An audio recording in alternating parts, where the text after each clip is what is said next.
मंगेश ससाणे आहेत. मंगेशजी, आता ओबीसीमधल्या काही जाती, विशेषतः बंजारा, वंजारी आणि इतर काही जाती असं म्हणतायत की आम्ही सुद्धा या गॅझेटच्या नुसार शेड्यूल ट्राईबमध्ये आहोत, त्यामुळे आम्हाला सुद्धा अशा प्रकारची ती सुविधा मिळाली पाहिजे आणि तिकडे टाकलं पाहिजे.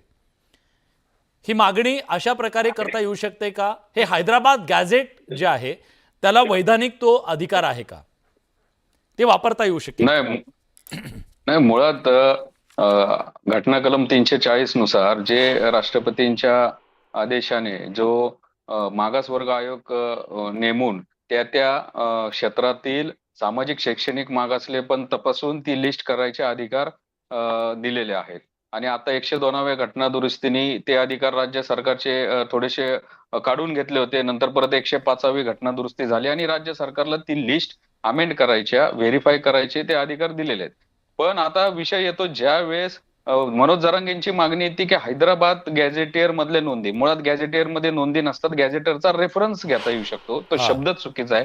त्यांनी मागणी अर्धवट न्यायालयातून केली आणि सरकारने पण त्यांची पूर्ण केली म्हणून त्यांच्या धुळफेक केली. आता विषय असा येतो, मग हैदराबाद गॅझेट काय आहे, तर ते मग आता सगळीकडे फिरायला लागलं, व्हॉट्सअपवर, याच्यावर, सोशल मीडियावर. मग त्यावेळेस मग ते चाळायला लागल्यानंतर मग तिथं असे बरेच काही संदर्भ मिळायला लागले की जो बंजारा समाज आहे, तो बंजारा समाज ह्याच्या तत्सम त्यांचं हे आहे, ते फिरतात. वंजारी समाज आहे.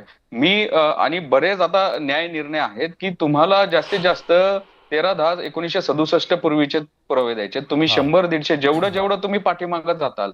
आणि हे जे गॅजेट मग हैदराबाद गॅजेटमध्ये असं असेल, याच्या विक्षिप्त वेगळ्या गॅजेट असे खूप आहेत. सातारा गॅजेट आहे, कुलाबा गॅजेट आहे, कोल्हापूर आहे, अकोला आहे, भंडारा, हे सगळे माझ्याकडे आहेत. प्रत्येक गॅजेटमध्ये खूप विरोधाभास आहे आणि ते जर समोर आलं तर खूप मोठा सामाजिक कलह निर्माण होईल.